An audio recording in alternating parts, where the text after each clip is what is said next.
25 years ago in Plains.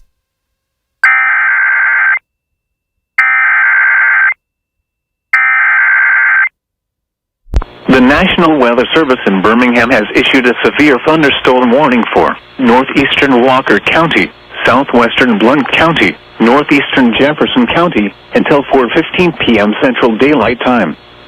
At 3:23 p.m. Central Daylight Time, a severe thunderstorm was located over Arkadelphia, or 11 miles northeast of Summit, moving east at 35 miles per hour. Hazard, 60 miles per hour wind gusts. Source, radar indicated. Impact, expect damage to roofs, siding, and trees. Locations impacted include Gardendale, Summit, Cordova, Dora, Blountsville, Cleveland, Dallas, Clay, Pinson, Warrior, Kimberly, Morris, Locust Fork, Trafford, Allgood, Fairview, Hayden, Sipsey, Nectar, and Rosa. For your protection, move to an interior room on the lowest floor of a building.